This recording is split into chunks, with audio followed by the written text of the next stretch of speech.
नमस्कार, सुप्रभात. Speed news bulletin मध्ये आपलं सगळ्यांचं स्वागत. सुरुवात करणार आहोत स्पीड न्यूजला, पण त्यापूर्वी एक नजर हेडलाईन्सवर.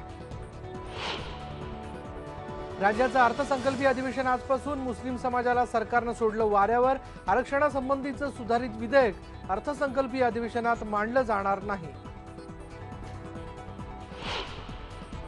युती सरकार विरोधात सर्वपक्षीय विरोधकांची एकजूट. मुस्लिम आरक्षण, कॉम्रेड पानसरे हत्या आणि शेतकऱ्यांना मदतीवरून सरकारला कोंडीत पकडण्यासाठी मोर्चे बांधणी. चहापानावर विरोधकांचा बहिष्कार. नांदेड आणि सोलापूर जिल्ह्यात पुन्हा गारांसह पाऊस. ज्वारी, गहू आणि द्राक्ष पिकांचं मोठं नुकसान. लोकसभेमध्ये आज होणार भूसंपादन विधेयकावर चर्चा. विरोधकांचं मन वळवण्यासाठी सरकारचे प्रयत्न सुरू. विधेयकामध्ये काही बदल करण्याचेही दिले संकेत. जम्मू आणि काश्मीरमध्ये मसरत आलमच्या सुटकेनंतर केंद्रीय गृह मंत्रालयानं मागवला राज्य सरकारकडे अहवाल. मसरतच्या सुटकेवरून पीडीपी आणि भाजपमध्ये संघर्ष. इराणच्या अणु कार्यक्रमावरून अमेरिकेची कठोर भूमिका. सध्या सुरू असलेल्या चर्चेदरम्यान मनासारखा करार न झाल्यास चर्चेतून बाहेर पडण्याचा बराक ओबामांनी दिला इशारा. ऑल इंग्लंड चॅम्पियनशिपमध्ये विजेतेपदाचं सायनाचं स्वप्न भंगलं. कॅरोलिना मरिननं केलं पराभूत. राज्याचं अर्थसंकल्पीय अधिवेशन आजपासून सुरू होत आहे. हे अधिवेशन वादळी होण्याची शक्यता आहे. या अधिवेशनात सरकार मुस्लिम आरक्षणासंबंधी सुधारित आरक्षण मांडणार नाहीये. अधिवेशनात 15 विधेयकं मांडली जाणार आहेत, पण या यादीमध्ये मुस्लिम आरक्षणासंबंधीच्या सुधारित विधेयकाचा उल्लेख नाही. आणि याबद्दल पत्रकार परिषदेत प्रश्न विचारल्यावर मुख्यमंत्री देवेंद्र फडणवीस यांनी स्पष्ट उत्तरही दिलं नाहीये. त्यामुळे आगामी शैक्षणिक वर्ष सुरू होण्याआधी मुस्लिमांना शिक्षणात आरक्षण लागू होईल की नाही यावरही स्पष्ट उत्तर मिळालेलं नाहीये. अधिवेशनाच्या पूर्वसंध्येला मुख्यमंत्र्यांनी बोलावलेल्या चहापानावर विरोधकांनी बहिष्कार टाकला. राज्यात सुरू असलेल्या शेतकऱ्यांच्या आत्महत्या, दुष्काळाबाबत सरकारची उदासीनता, कॉम्रेड गोविंद पानसरे यांच्या मारेकऱ्यांना पकडण्यात आलेलं अपयश या मुद्द्यांवर अपयशी ठरलेल्या सरकारच्या चहापानाला न जाण्याचा निर्णय आम्ही घेतला असल्याचं विरोधी पक्षनेते राधाकृष्ण विखे पाटील आणि धनंजय मुंडे यांनी जाहीर केलंय. तर विरोधकांकडे मुद्देच नसल्याचा आरोप मुख्यमंत्र्यांनी केलाय. महाराष्ट्र नवनिर्माण सेनेचा आज 10वा स्थापना दिवस आहे. त्यानिमित्तानं आज संध्याकाळी मुंबईतल्या षण्मुखानंद सभागृहामध्ये कार्यक्रम होणार आहे. 9 वर्षांपूर्वी 9 मार्च 2006 रोजी राज ठाकरे यांनी मनसेची स्थापना केली. आज राज ठाकरे यांनी शिवसेनेतून बाहेर पडणं ही राज्याच्या राजकारणातली मोठी घडामोड ठरली होती. 2009च्या लोकसभा निवडणुकीत मनसेला एकही जागा मिळाली नव्हती, पण त्यांनी लाखाची मतं घेतली होती. तर 13 आमदार निवडून आले होते. केंद्र सरकारने भूसंपादन विधेयक मागे घ्यावं, नाही तर देशभरात जेल भरो आंदोलन करू असा इशारा ज्येष्ठ समाजसेवक अण्णा हजारे यांनी दिला आहे. अण्णा आज सेवाग्राममध्ये बापूंच्या आश्रमात देशभरातल्या 50 शेतकरी नेत्यांसोबत आंदोलनाची दिशा ठरवण्याची बैठक घेत आहेत. सेवाग्राम ते दिल्ली अशी पदयात्रा काढली जाणार आहे. या पदयात्रेची तारीखही आज जाहीर केली जाणार आहे आणि या बैठकीसाठी मेधा पाटकर, राजेंद्र सिंग हे सामाजिक कार्यकर्ते उपस्थित राहणार आहेत. पुणे जिल्ह्यातल्या जुन्नर तालुक्यात रविवारी एका शेतकऱ्याने आत्महत्या केली. अवकाळी पावसामुळे आंबा आणि कांद्याच्या पिकांचं नुकसान झाल्यामुळे निराश होऊन अशोक परदेशी या शेतकऱ्यानं आत्महत्या केली आहे. परदेशी यांनी स्वतःची आंब्याची बाग उभी केली होती, पण नुकत्याच झालेल्या अवकाळी पावसाने आंब्याच्या पिकांचं 100% नुकसान झालं. तसंच कांद्याच्या बागांचंही मोठ्या प्रमाणात नुकसान झालंय. नुकताच परदेशी यांच्या मुलीचा साखरपुडा झाला. तिच्या लग्नाचा खर्च तसंच 2 मुलींच्या शिक्षणाचा खर्च या शेतीवर अवलंबून होता. बीडमध्येही एका शेतकऱ्यानं गळफास लावून आत्महत्या केली आहे. बीड जिल्ह्यातल्या परळी तालुक्यातल्या वडखेळ या गावामध्ये विनायक देवकते या 45 वर्षीय शेतकऱ्यानं कर्जाला कंटाळून आत्महत्या केली. मोठ्या मुलीचं लग्न ठरल्यानंतर त्याचा खर्च कसा करायचा या चिंतेत देवकते होते. त्यांच्या डोक्यावर सोसायटीचं 45,000 रुपयांचं कर्ज होतं. यापूर्वी गारपिटीमुळे झालेल्या नुकसानीची भरपाई शासनाने अजून त्यांना दिली नव्हती. नांदेड जिल्ह्यातल्या मुखेड तालुक्यात वादळी वाऱ्यासह अवकाळी पाऊस पडलाय. काही गावांना गारपिटीचा तडाखा बसलाय. मुखेड तालुक्यातल्या उंदरी, एकलारा या गावांसह परिसरामध्ये गारपीट झाली आहे. या गारपिटीमुळे किती आर्थिक नुकसान झालंय त्याची पाहणी करण्याचे आदेश प्रशासनाकडून सर्व तलाठ्यांना देण्यात आले. सोलापूर जिल्ह्यात अक्कलकोट तालुक्यात गारांसह पाऊस पडला आणि त्यामुळे शेतकऱ्यांच्या पिकांचं मोठं नुकसान झालंय। ज्वारी गव्हासह द्राक्ष बागांचं मोठ्या प्रमाणात नुकसान झालंय। फळबागा आणि रब्बी पिके जी आहेत ती जमीनदोस्त झाल्यामुळे शेतकऱ्यांना मोठा आर्थिक फटका बसलाय।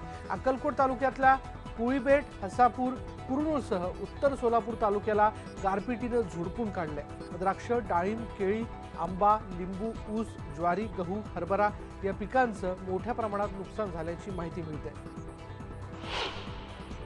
करणी करण्याच्या बहाण्यानं एका महिलेचा खून करण्यात आल्याचा धक्कादायक प्रकार पुण्यात उघड झाला। या प्रकरणी हडपसर पोलिसांनी दोघांना अटक केली आहे। 22 फेब्रुवारीला एका महिलेचा मृतदेह फाशी घेतलेल्या अवस्थेत आढळला होता। प्रथमदर्शनी हा आत्महत्येचा प्रकार वाटत होता, पण फाशी घेतलेला दोर कुठेच जोडलेला आढळला नाही। त्यापाठोपाठ मृत महिलेचे दागिनेही चोरीला गेल्याचं निष्पन्न झाले। त्यानंतर पोलिसांनी केलेल्या तपासामध्ये खुनाचा प्रकार उघड झाला। विरारमधले सराफा दुकानं 3 दिवस सांकेतिक बंद आहेत। विरारमध्ये वर्षभरात 4 सराफा दुकानांमध्ये चोरी झाली आणि त्या चोरट्यांनी 10 कोटींचा मुद्देमाल चोरला। तर नालासोपारा आणि वसई भागातही 10 मोठ्या सराफा दुकानात चोऱ्या झालेल्या आहेत, पण पोलिसांनी अजून 1 ग्रॅम सोनंही चोरांकडून परत मिळवता आलेलं नाहीये। अलीकडेच विरारमध्ये ओमकार ज्वेलर्स या दुकानात 2.5 कोटींची चोरी झाली होती। त्याला 10 दिवस होऊन गेले, पण पोलिसांच्या हाती काहीही लागलेलं नाहीये। आणि यानंतर आता राष्ट्रीय घडामोडी। होळीच्या सुट्टीनंतर संसदेच्या कामकाजाला आजपासून पुन्हा सुरुवात होणार आहे। सरकारसाठी डोकेदुखी ठरलेल्या भूसंपादन विधेयकामध्ये काही बदल केले जाण्याची शक्यता आहे। विशेषतः खासगी प्रकल्पांसाठी जमीन घेताना खासगी उद्योगाच्या व्याख्येमध्येच काही बदल करून त्याची व्याप्ती कमी केली जाईल असं समजतंय। लोकसभेमध्ये आज या विधेयकावर चर्चा होणार आहे। जुन्या कायद्यामध्ये सरकारने केलेले बदल हे उद्योगधार्जिणे आणि शेतकऱ्यांच्या विरोधात असल्याचा विरोधकांचा आरोप आहे। विशेष म्हणजे संघाचाही सध्याच्या विधेयकाला विरोध आहे। दरम्यान अमेरिकेतल्या अर्थतज्ञांच्या सल्ल्यावरून पंतप्रधान नरेंद्र मोदी यांनी 2013च्या भूसंपादन कायद्यात बदल केल्याचा आरोप माजी ग्रामविकास मंत्री आणि काँग्रेस नेते जयराम रमेश यांनी केला आहे। या अमेरिकेतल्या अर्थतज्ञांच्या सल्ल्यानुसार चालणाऱ्या मोदी यांना आपण फार मोठ्या आर्थिक सुधारणा घडून आणत असल्याचे संकेत उद्योग जगताला द्यायचे होते आणि त्यामुळेच खासगी उद्योजकांना धार्जिणे असणाऱ्या सुधारणा या कायद्यात केल्याची टीका रमेश यांनी पीटीआयला दिलेल्या मुलाखतीत केली आहे। यूपीए सरकारच्या कालावधीमध्ये हा कायदा तयार करण्यात जयराम रमेश यांचा महत्त्वाचा वाटा होता।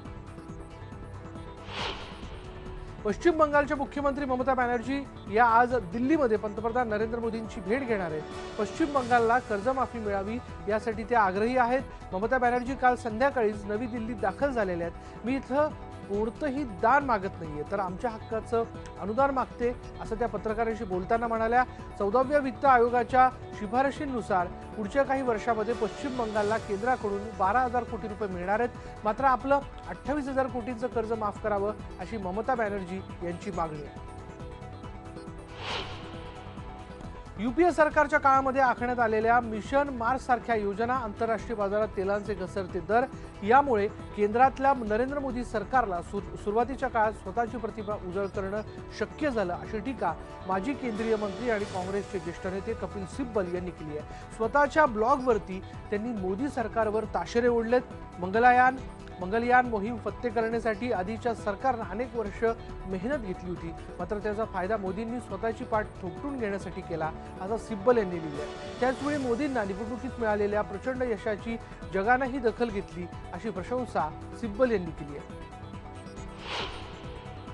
जम्मू आणि काश्मीरमध्ये हुरियतचा जहाल नेता मसरत आलम याला तुरुंगातून सोडण्याच्या निर्णयाची केंद्रीय गृह मंत्रालयानं गंभीर दखल घेतली आहे। गृह खात्यानं जम्मू आणि काश्मीर सरकारला या प्रकरणी अहवाल पाठवायला सांगितलंय। दरम्यान या निर्णयामुळे पीडीपी आणि भाजपमध्ये तणाव निर्माण झालाय। एकीकडे राज्यातल्या भाजपच्या नेत्यांनी या प्रकाराला तीव्र विरोध दर्शवलाय, तर दुसरीकडे भाजपचे वरिष्ठ नेते या प्रकरणावरती मुग गिळून बसले। 2010 मध्ये काश्मीर खोऱ्यात तुलनेनं शांतता असताना तिथं लहान सहान कारणांवरून लष्कर आणि निमलष्करी दलांवर दगडफेकीचे प्रकार घडत होते, त्यामागे मसरत आलमचा हात होता। नागालँडमध्ये दिमापूर प्रकरणातल्या सईद फरीद खान या मृत आरोपीवर कडक सुरक्षा व्यवस्थेत अंत्यसंस्कार करण्यात आले। नागालँडमध्ये या प्रकरणी एकूण 22 जणांना अटक करण्यात आली आहे। सईदला 24 फेब्रुवारीला बलात्काराच्या आरोपाखाली अटक करण्यात आली होती, पण त्याला न्यायालयीन कोठडी सुनावण्यात आली होती। 5 मार्चला दिमापूरमध्ये जमावानं त्याला तुरुंगातून बाहेर काढून मारहाण केली, त्यातच त्याचा मृत्यू ओढवला। सईद आसामचा रहिवासी होता। या घटनेनंतर आसाम आणि नागालँड दरम्यान तणाव वाढलेला आहे। अफवा टाळण्यासाठी इंटरनेट आणि SMS सेवा 48 तास बंद ठेवण्यात आलेली आहे। दिमापूरमध्ये संचारबंदी लागू करण्यात आली आहे, तर आसाममधल्या अनेक भागांमध्ये रविवारी निदर्शनं करण्यात आली, तसंच 12 तासांचा बंदही पाळण्यात आला। केरळ विधानसभेचे अध्यक्ष जी कार्तिकेयन यांच्या पार्थिवावर रविवारी शोकाकुल वातावरणात आणि सरकारी इतमामात अंत्यसंस्कार करण्यात आले। यावेळी त्यांचे हजारो समर्थक उपस्थित होते। कार्तिकेयन यांना काही दिवसांपूर्वीच लिव्हर कॅन्सरच्या उपचारासाठी बंगळुरूमधल्या एका कॅन्सर हॉस्पिटलमध्ये दाखल करण्यात आलं होतं, मात्र मल्टी ऑर्गन फेल्युअरनं त्यांचा मृत्यू ओढवला। रविवारी त्यांचं पार्थिव विधान भवनाच्या आवारात अंत्यदर्शनासाठी ठेवण्यात आलं होतं। त्यांना श्रद्धांजली वाहण्यासाठी हजारो कार्यकर्ते तासनतास रांगा लावून उभे होते। ज्येष्ठ पत्रकार विनोद मेहता यांच्या पार्थिवावर रविवारी संध्याकाळी अंत्यसंस्कार करण्यात आले। काँग्रेस अध्यक्ष सोनिया गांधी, केंद्रीय अर्थमंत्री अरुण जेटली आणि भाजपचे ज्येष्ठ नेते लालकृष्ण अडवाणी यांच्यासह अनेक महत्त्वाच्या व्यक्तींनी त्यांचं अंत्यदर्शन घेतलं। त्याशिवाय रविशंकर प्रसाद, राज्यवर्धन राठोड, दिल्लीचे उपमुख्यमंत्री मनीष सिसोदिया, दिल्लीच्या माजी मुख्यमंत्री शीला दीक्षित आणि CPIचे नेते डी राजा हेही मेहता यांच्या अंत्यसंस्कारासाठी उपस्थित होते। देशामध्ये स्वाईन फ्लूच्या बळींची संख्या आता 1370 इतकी झाली आहे। रविवारी स्वाईन फ्लूच्या एकूण 51 रुग्णांचा मृत्यू झालाय। संपूर्ण देशात 25,000पेक्षा जास्त नागरिकांना या आजाराची लागण झाली आहे। स्वाईन फ्लूचा सर्वाधिक फटका गुजरातला बसलाय। तिथे तब्बल 322 रुग्णांचा मृत्यू झालाय, तर बाधित रुग्णांची संख्या 5,500पेक्षा जास्त आहे। राजस्थानात 321 रुग्णांचा मृत्यू झालाय, तर जवळपास 6,000 नागरिकांना स्वाईन फ्लू झालेला आहे। गेल्या काही दिवसांपासून दिल्लीमध्ये पाऊस पडत असल्यामुळे उत्तरेमध्ये स्वाईन फ्लूचा प्रादुर्भाव जो आहे तो आणखी वाढू शकतो असा इशारा आरोग्य अधिकाऱ्यांनी दिलेला आहे। महाराष्ट्रात 211 जण स्वाईन फ्लूचे बळी ठरले, तर राज्यात रुग्णांची एकूण संख्या 2,500पेक्षा थोडीशी जास्त आहे। काश्मीर आणि उत्तराखंडमध्ये पुन्हा बर्फवृष्टी झाली आहे, तर खाली मैदानी प्रदेशांमध्ये हवामान सुखद राहिलंय। उत्तर भारतातल्या डोंगराळ भागांमध्ये बर्फवृष्टी झाली आहे। जम्मू काश्मीर आणि उत्तराखंडामध्ये सर्वात जास्त बर्फ पडला आणि त्यामुळे तापमान घसरलंय, तर दिल्लीमध्ये शनिवारी रात्री पाऊस झाल्यामुळे पारा आणखी खाली आलाय। तसंच काल दिवसभर दिल्ली आणि आजूबाजूच्या परिसरात ढगाळ वातावरण होतं। पंजाब आणि हरियाणाच्या काही भागांमध्ये पाऊस पडला आणि त्यामुळे तिथंही तापमान काहीसं घसरलंय।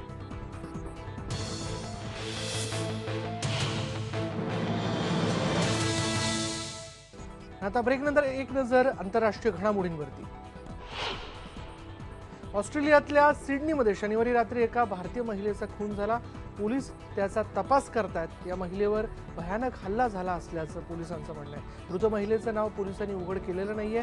तिचं वय 41 वर्ष इतकं होतं आणि ती कामावरून घरी परतत असताना तिचा धारदार शस्त्रानं भुसकून खून करण्यात आला। तिच्यावर हल्ला झाल्यानंतर तिला हॉस्पिटलमध्ये दाखल करण्यात आलं, तिथं तिचा मृत्यू झाला। इराणच्या अणुकार्यक्रमासंबंधी सुरू असलेल्या चर्चेमधून बाहेर पडण्यासाठी अमेरिका तयार असल्याचं राष्ट्राध्यक्ष बराक ओबामा यांनी म्हटलंय। इराणनं आपला अणुकार्यक्रम मर्यादित स्वरूपात ठेवावा आणि बदल्यात अमेरिका आणि युरोपीय राष्ट्रांनी इराणला मदत करावी यासाठी गेल्या काही महिन्यांपासून चर्चा सुरू आहे।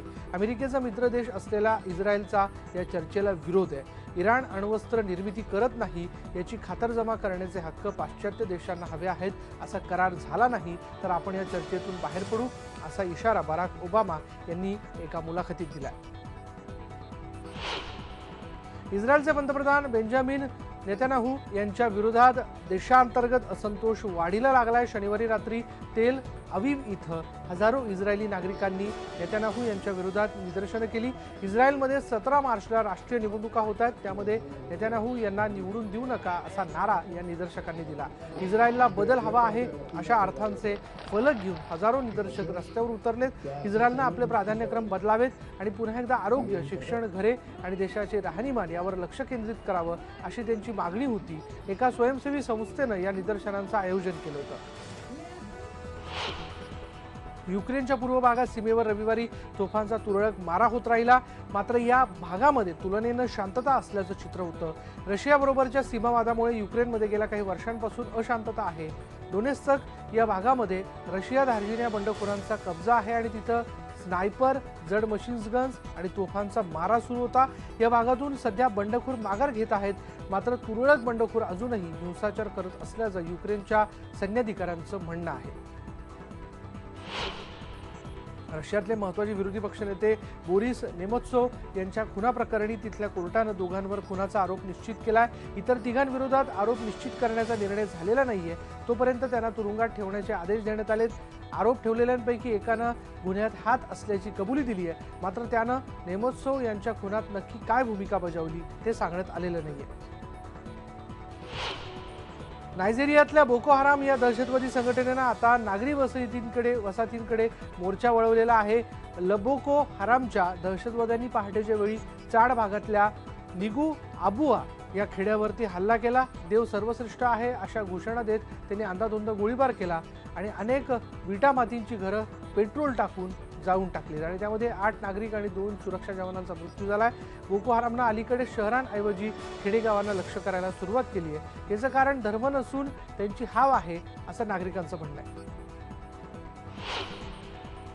आयसिस या दहशतवादी संघटनेनं इराकचा विपुल सांस्कृतिक वारसा नष्ट करण्याचा उद्योग सुरूच ठेवला आहे। आता आयसिसनं हत्रा हे सांस्कृतिक ठिकाण उद्ध्वस्त करायला सुरुवात केली आहे। 2 दिवसांपूर्वी आयसिसच्या दहशतवाद्यांनी निमरूड या ऐतिहासिक स्थळावरून बुलडोजर फिरवलं। त्यानंतर त्यांनी हत्रा लुटण्याचा आणि उद्ध्वस्त करण्याचा कार्यक्रम हाती घेतला आणि त्यासाठी तिथं मोठे स्फोटही घडून आणले जातात। मलेशिया एअरलाइन्सनं MH370 या अपघातग्रस्त विमानाचा शोध थांबवलाय, मात्र या दुर्घटनेत बळी गेलेल्या प्रवाशांचे नातेवाईक हार मानायला तयार नाहीयेत। आम्ही हा शोध कधीच थांबवणार नाही असं या नातेवाईकांनी म्हटलंय। या अपघाताला 1 वर्ष पूर्ण झाल्याच्या निमित्तानं हे लोक क्वालालंपूरमध्ये एकत्र जमले होते। गेल्या वर्षी क्वालालंपूरहून बीजिंगसाठी उड्डाण घेतल्यानंतर या विमानाचा अपघात झाला, मात्र त्या अपघाताचं रहस्य अजूनही समोर आलेलं नाहीये। इबोला या जीवघेण्या आजारावर मात करण्यासाठी विकसित करण्यात आलेल्या लशीच्या चाचणीसाठी जागतिक आरोग्य संघटनेनं शनिवारपासून गिनियामध्ये मोठ्या प्रमाणात प्रयोग सुरू केलेले आहेत। पुन्हा या आजाराचा उद्रेक होऊ नये यासाठी हा प्रयोग हाती घेण्यात आला आहे। गेल्या वर्षी सिरिया, लिओन आणि लायबेरिया आणि गिनिया या पश्चिम आफ्रिकेमधल्या देशांमध्ये इबोलानं थैमान घातलं होतं। त्यामध्ये 9800 पेक्षा जास्त जणांचे प्राण गेले होते। पेरू देशाची राजधानी लिमा इथं शनिवारी शेकडो गे कार्यकर्त्यांनी रस्त्यांवरती उतरून निदर्शनं केली आहेत। गे जोडप्यांनी विवाह करण्याची परवानगी मिळावी अशी त्यांची मागणी होती। मंगळवारी पेरूच्या संसदेमध्ये यासंबंधीच्या विधेयकावर चर्चा होणार आहे। हे विधेयक काँग्रेसकडे सोपवावे की पुढच्या निवडणुकीनंतर यावर चर्चा व्हावी याचा निर्णय मंगळवारी घेतला जाणार आहे आणि त्यामुळे आपल्या मागण्या रेटण्यासाठी गे कार्यकर्ते रस्त्यावर उतरले। त्यांना अनेक मान्यवरांचा तसंच ॲम्नेस्टी इंटरनॅशनल या मानवाधिकार संघटनेचाही पाठिंबा मिळाला। आणि यानंतर आपण जाणून घेणार आहोत क्रिकेटबद्दलच्या घडामोडी। वर्ल्ड कपमध्ये रविवारी ऑस्ट्रेलियानं श्रीलंकेवर 64 रन्सने दणदणीत विजय मिळवला। टॉस जिंकून ऑस्ट्रेलियानं पहिली बॅटिंग करण्याचा निर्णय घेतला। स्मिथनं 72 तर क्लार्कनं 68 रन्स केले, तर त्यावरती कळस चढवला तो ग्लेन मॅक्वेल आणि शेन वॉटसननं। दोघांनाही धुवाधार बॅटिंग करत दोघांनीही ऑस्ट्रेलियाला 350चा टप्पा पार करून दिला। ऑस्ट्रेलियानं लंकेसमोर 377 रन्सचं विशाल टार्गेट उभारलं, पण लंकेनं सुरुवातच दणक्यात केली। दिलशानं तुफान फटकेबाजी करत शानदार हाफ सेंचुरी ठोकली। त्यानं 62 रन्स केले, तर संघकारानं या वर्ल्ड कपमधील सलग 3री सेंचुरी ठोकली आहे। त्यानं या ठिकाणी 104 रन्स केले। त्यानंतर आलेल्या मॅथ्यूज आणि चंडीमलनं फटकेबाजी केली खरी, पण ते लंकेला विजय मात्र मिळवून देऊ शकलेले नाहीयेत। ग्लेन मॅक्वेलनं तुफानी बॅटिंग करत ऑस्ट्रेलियाच्या विजयात सिंहाचा वाटा उचललेला आहे। आपल्या या कामगिरीच्या जोरावर तो मॅन ऑफ द मॅचचा मानकरी ठरला। मॅक्वेलनं लंकेच्या बॉलरचा समाचार घेत 53 बॉल्समध्ये 10 4 आणि 4 6 ठोकले आणि 102 रन्स केले। मॅक्वेलची वन डे क्रिकेटमधली ही पहिली सेंचुरी ठरली, पण वर्ल्ड कपमधली फास्टेस्ट सेंचुरीचा रेकॉर्ड तो मोडू शकलेला नाहीये। केविन ओब्रायननं 50 बॉल्समध्ये सेंचुरी ठोकत हा रेकॉर्ड केला होता। ऑस्ट्रेलियासाठी सर्वात जमेची बाजू म्हणजे त्यांचा कॅप्टन मायकल क्लार्क फॉर्मात आलाय। क्लार्कनं धुवाधार बॅटिंग करत मोठ्या पार्टनरशिप्स केल्या। स्मिथ सोबत केलेली पार्टनरशिप ऑस्ट्रेलियासाठी अत्यंत महत्त्वाची ठरली। क्लार्कनं 68 बॉल्समध्ये 6 4 ठोकत 68 रन्स केले। श्रीलंकेचा जरी पराभव झालेला असला तरी कुमार संघकारानं सगळ्यांची मनं जिंकली आहेत। आपल्या तुफान फटकेबाजीचा नमुना पेश करत संघकारानं शानदार 104 रन्स केले। संघकारानं 107 बॉल्समध्ये 11 फोर मारत सेंचुरी ठोकली। याबरोबरच संघकारानं या वर्ल्ड कपमध्ये सलग 3 सेंचुरी ठोकण्याचा विक्रम केलाय। ही संघकाराच्या करिअरमधली 24वी सेंचुरी ठरली आहे। संघकारानं आपल्या तुफान सेंचुरीनं सगळ्यांना मंत्रमुग्ध तर केलंच, पण त्याचबरोबर वन डे करिअरमध्ये 14,000 रन्सचा टप्पाही त्यानं पार केला। 104 रन्सची खेळी करताना त्यानं 14,000 रन्स पूर्ण केलेत। वन डे क्रिकेटमध्ये सर्वाधिक रन्स करणाऱ्यांच्या यादीमध्ये कुमार संघकारात दुसऱ्या क्रमांकावरती आहे। पहिल्या क्रमांकावर असलेल्या सचिन तेंडुलकरच्या नावे 18,426 रन्स आहेत।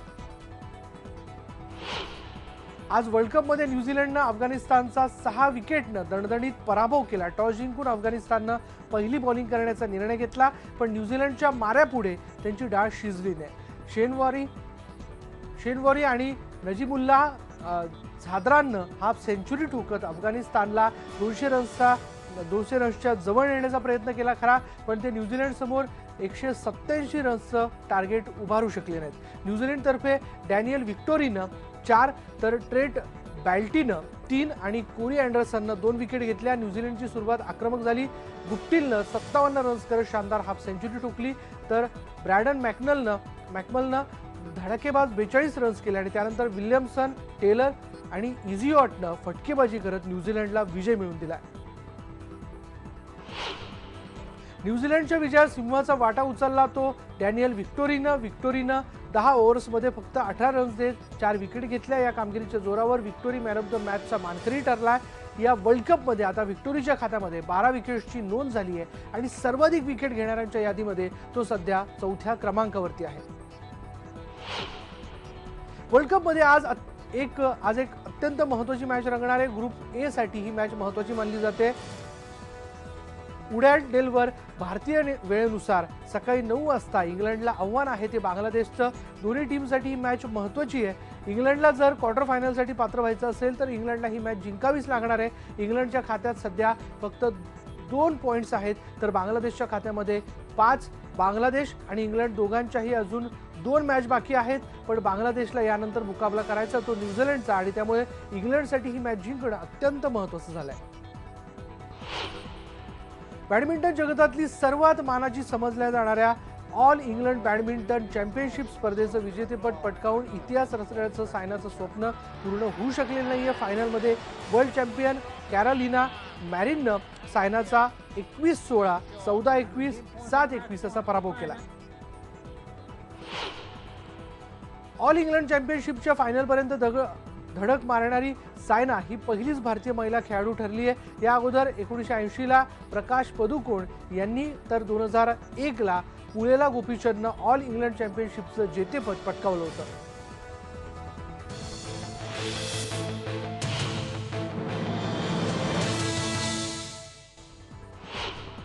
आता ब्रेकनंतर एंटरटेनमेंट न्यूज। आशा भोसले यांना पुन्हा एकदा एका वेगळ्या रूपात ऐकण्याची संधी रसिकांना मिळणार आहे आणि ते खासही असणार आहे, कारण नव्या पिढीपर्यंत क्लासिकल संगीत पोहोचावं यासाठी आशाताई आता एक नवा अल्बम तयार करतायत आणि तो असणार आहे त्यांच्या वडिलांनी गायलेल्या गाण्यांचा नाट्यसंगीताचा। त्याबरोबरच लवकरच त्यांचं पुस्तकही लोकांसमोर येणार असल्याचं त्यांनी सांगितलं। प्रीती जिंटानं वुमन्स डेच्या निमित्तानं दणक्यात पार्टी केली। यावेळी बॉलिवूडमधले रथी महारथी इथे आले होते। शिल्पा शेट्टी आणि राज कुंद्रा, रितेश देशमुख, जेनेलिया, अरबाज आणि मलायका, तब्बू, राजू खंडेलवाल, क्रिकेटर युवराज सिंग, झहीर खान अशी मोठी गेस्ट लिस्ट होती।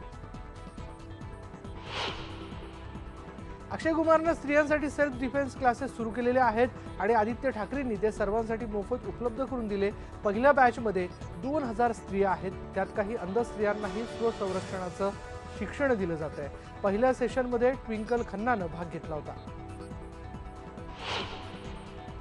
दम लगा के हैश या सिनेमाचं खूप कौतुक होत आहे आणि त्यातल्या भूमी पेडणेकरचंही। भूमीनं भूमिकेसाठी आपलं वजन 89 किलो केलेलं। वर्षभर वजन वाढवण्यासाठी तिने बरीच मेहनत घेतली आणि आता ती 0 फिगरही करायला तयार आहे। ती म्हणते की भूमिकेची तशी गरज असेल तर मी 0 फिगर करायला तयार आहे, असंही भूमी आपलं वजन आता घटवते। मधुर भांडारकर यांच्या कॅलेंडर गर्ल्स या सिनेमात बिझी आहे। पण तो याबद्दल काहीच कुठे बोलत नाहीये. सेटवर कोणाला मोबाईल फोन घेऊन यायचीही परवानगी नाहीये आणि या सिनेमातून मधुर याच 5 नव्या चेहऱ्यांना समोर आणतोय. एका ग्लॅमरस कॅलेंडरवरच्या स्त्रियांचं आयुष्य कसं बदलून जातं ही या सिनेमाची कथा आहे. पण मुख्य भूमिकेत कोण आहे हेही अजून गुलदस्त्यातच आहे. दीपिका पदुकोण बाजीराव मस्तानीसाठी खूप कष्ट घेते. दिग्दर्शक संजय लीला भन्साळीनं सगळ्या कलाकारांना आधीच तशी सूचना केली होती. भन्साळीच्या या ड्रीम प्रोजेक्टमध्ये दीपिका 20 किलोचं कवच घालून युद्धभूमीवर युद्ध करते असे शॉट्स आहेत. खरं तर दीपिकाला अशा वजनाची सवय आहे. रामलीला सिनेमात तिनं 30 किलोचा घागरा घातला होता. रणवीर सिंग सोबत असताना दीपिका कुठल्याही कष्टाला तयार होते असं दिसतंय. झोया अख्तरच्या दिल धडकने दो सिनेमात अनिल कपूर वेगळ्याच लुकमध्ये दिसणार आहे. फोटोग्राफर अतुल कसबेकरनं अनिल कपूरचा हा फोटो ट्विट केलेला आहे आणि फर्स्ट लुक ऑफ दिल धडकने दो असं पोस्ट केलंय. साठीतल्या अनिल कपूरचा हा लुक पाहून खरोखरच कुणाचंही दिल धडकू शकतं. शाहरुख खान आता आपल्याला पुस्तकातही भेटणार आहे. अथर्व द ओरिजिन हे आहे पौराणिक गोष्टींचं पुस्तक. या पुस्तकानं एक ट्रेलर लॉन्च केलंय आणि त्यात किंग खानचं आगळं वेगळं रूप दिसतंय. शाहरुख खानचं हे ॲनिमेटेड रूप आठवण करून देतंय ते त्याच्याच अशोका सिनेमाची. क्लीन शेव आणि लांब केस त्यासोबत 8 पॅक ॲब्स आणि नक्कीच या पौराणिक गोष्टींच्या पुस्तकाची मागणी वाढणार आहे. आहट या सिनेमाचा 5वा सीझन लवकरच सुरू होतोय आणि एका एपिसोडमध्ये असणारी ती सनी लिओन सोमवार ते गुरुवार रात्री 11 वाजता ही मालिका प्रसारित होईल. सनी लिओनची मालिकेत एंट्री हा काही तिचा सिनेमा एक पहिली लीलाच्या प्रमोशनसाठी नसेल असं चॅनलचं म्हणणं आहे. सनी लिओनचा हा आहट अवतार प्रेक्षकांना किती घाबरवतोय हे कळेलच लवकर. नच बलिये या लोकप्रिय रियालिटी शोच्या 7व्या सीझनबद्दल कमालीची उत्सुकता आहे. एकता कपूर या शोसाठी महेश भट्ट आणि सोनी राजदान यांना भाग घेण्याची विनंती करते. याशिवाय जजच्या खुर्चीमध्ये प्रियंका चोप्रा असू शकते आणि साजिद खानच्या जागी अनुराग कश्यप असू शकतो. ईशा देओल त्याचबरोबर करिश्मी तन्ना आपापल्या जोडीदारांसोबत असतील असंही कळतंय. आणि यानंतर या बुलेटिनमध्ये आपण इथेच थांबतोय. पण जाता जाता एक आठवण आमच्या टॉक टाईमबद्दल. आज सोमवार एक्झाम टॉक टाईममध्ये आपण बोलणार आहोत पेपर सोडवताना काय काळजी घेतली पाहिजे याविषयी. पेपर सोडवताना कोणती खबरदारी घ्यायची, कोणत्या गोष्टी लक्षात ठेवायच्या याविषयी आपल्याला मार्गदर्शन करणार आहेत प्राध्यापक नरेंद्र पाठक. तुम्ही सुद्धा आमच्या या कार्यक्रमात सहभागी होऊ शकता. फोन करून तुमचे प्रश्न विचारू शकता. दुपारी 2:30 ते 3 या वेळेमध्ये आमचा फोन नंबर लिहून घ्या 02266899263. तेव्हा पाहायला विसरू नका आमचा एक्झाम टॉक टाइम फक्त IBN लोकमतवर.